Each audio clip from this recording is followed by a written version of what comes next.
Hey everybody, I'm just about to finish up college. I have to go back a little bit though, because I feel like I brought up the story of my greatest high and really didn't finish it. I said that, I was taking a hit of acid and I was smoking killer weed. And, every hour or so I'd take a hit or two of killer weed and I'd go right back up. I was having a great time.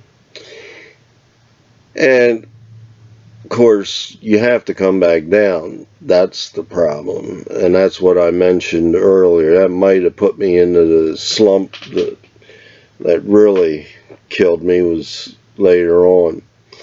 But in that high, I didn't tell that when we left the apartment to go to the party, everybody was afraid of my driving and they all got out of the car and left me.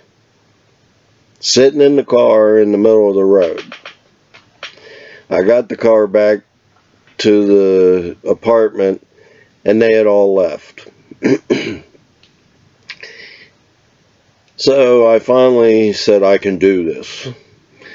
And I got back out in that car and the rain was coming down and my windshield wipers were going like this across the front of it.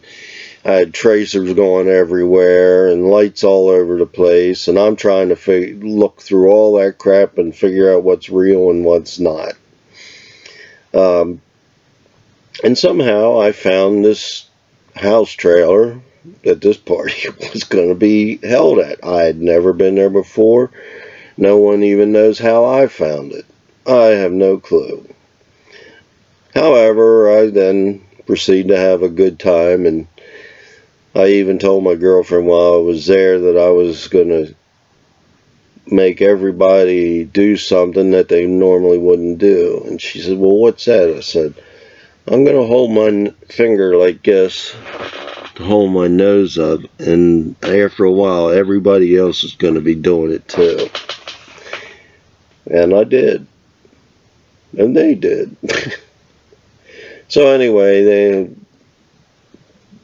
take me home. They don't let me drive, which that was kind of nice of them. I get back to the apartment. Now the room that me and my girlfriend sleep in is pitch black. There are no windows in this room. Today's laws wouldn't allow this, but no windows in it. And when you close the door, no light came through. No light underneath because of carpet and things like that and the way the door works. So it was pitch black.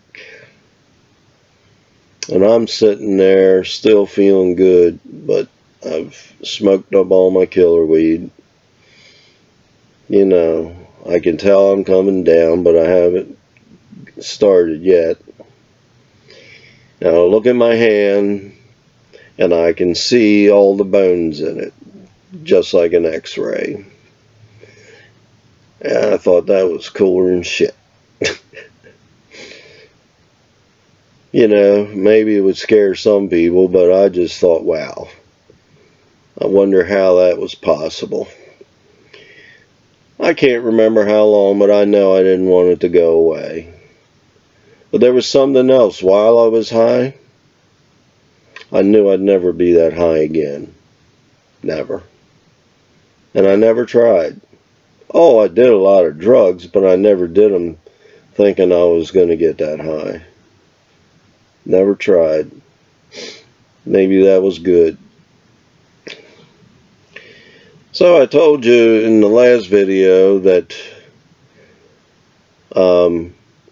my mother and father found out I was living with my girlfriend. Now, back then that was still a really questionable thing, although it was becoming more acceptable.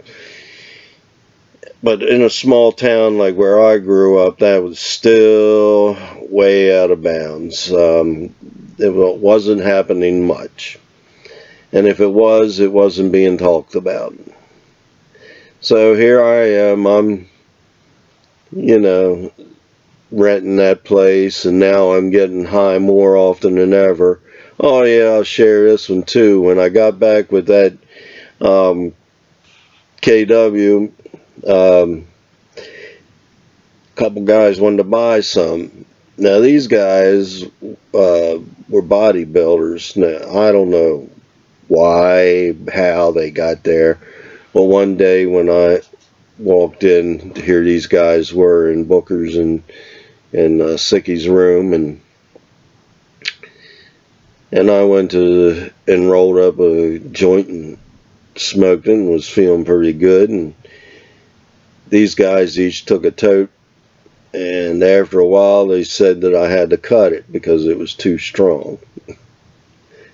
Now that doesn't make any sense. But anyway, I cut some and sold it to them. But then we got into an arm wrestling match competition. And I don't know, but that day I really felt like I had it all together. And I beat everybody.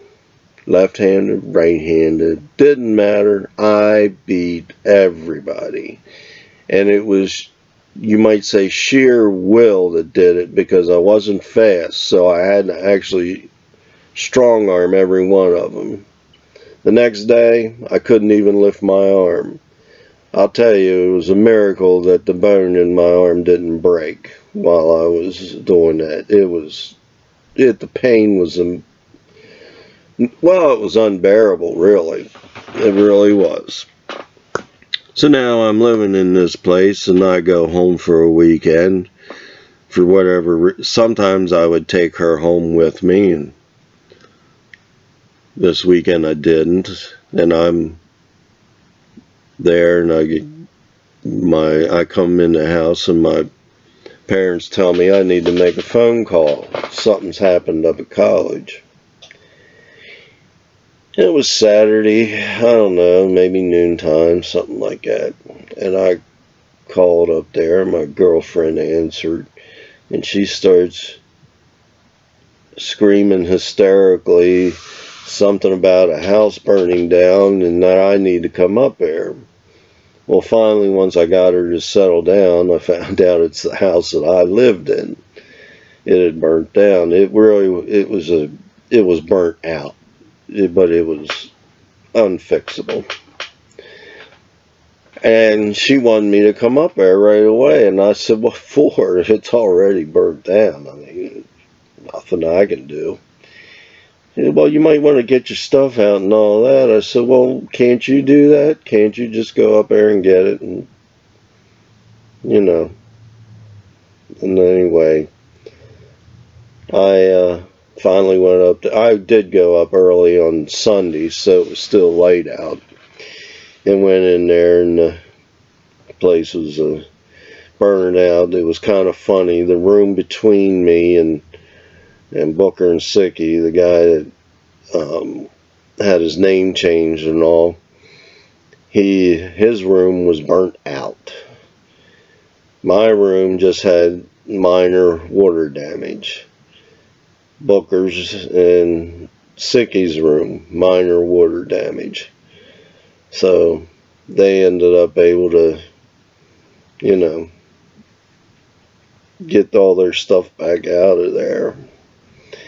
And that meant that everybody was staying in my girlfriend's apartment. And I mean, she shared it with somebody else and things like that. So anyway, we finally got through that one. Then, now I'm at the end of the year, and I think it's kind of funny because my parents didn't want me to be with her, and now here I am basically forced into a situation where I couldn't find a place to live, so I was staying with her. My parents just gave up. Still got the food, though. They were sending me food, and I guess some money, too. I don't remember. So anyway, I got down near the end of the year, and I really wondering what the hell I'm going to do, because things are a mess everywhere. At home, things are a mess. Up there, I wasn't happy. And I was being honest with myself. Am I going to drive all the way up there to see her? 4 hours? No. So, a couple of weeks before I was done the end of the year, I told her that was a mess. I actually slapped her across the face to get her to settle down one night.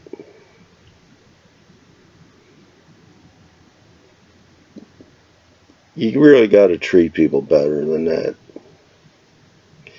I mean, I was doing the right thing and being honest, but, and you know, the worst part about it is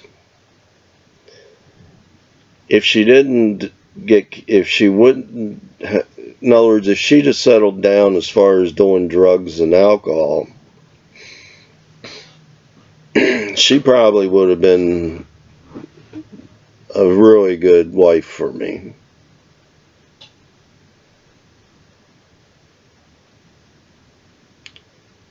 She actually, you know, cared about me. So, probably I'm not going to say it was a dumb mistake, because everything that's happened to me has happened for a reason. That's part of having faith. Once something's happened, that's it. You can't take it back. It had to have happened for a reason, or it wouldn't have happened. So I finish up my last semester. I don't even know if I graduated. I don't care. I'm thinking that I might not have, but I've already decided I will not come back up there to take metallurgy again. But months later, I get a diploma in the mail, so I graduated. Now I get home, and I didn't mention this, I don't think, but my shop was being built, the one that I'm going to start a business called Metal Magic in.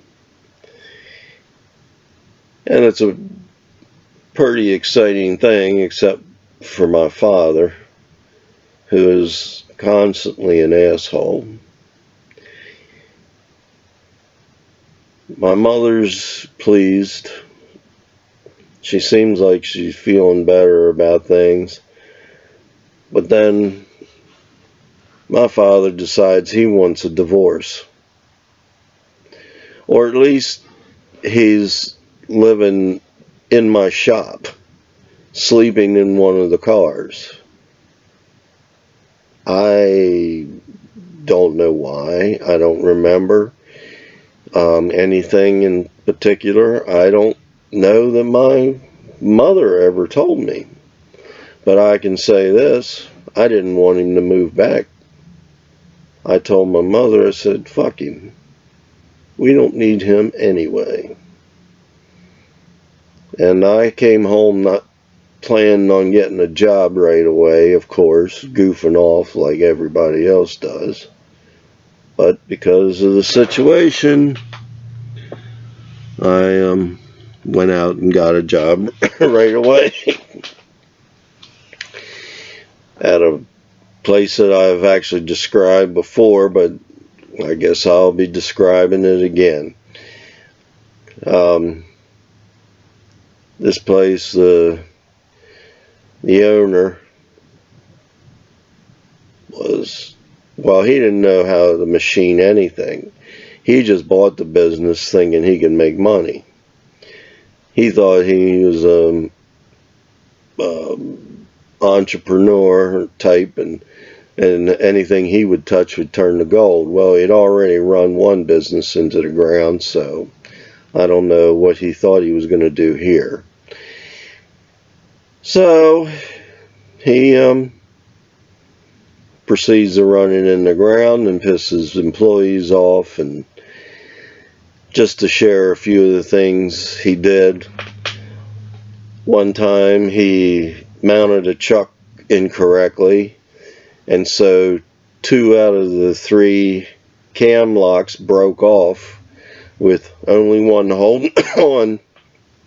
The chuck was spinning out of the center line of the machine, and it's rocking back and forth like nobody's business, and he's crazy enough to pass by it as if that one last cam lock wasn't going to break on him to shut that thing off. He could have gone over to the panel and shut it off, but that's how he did it.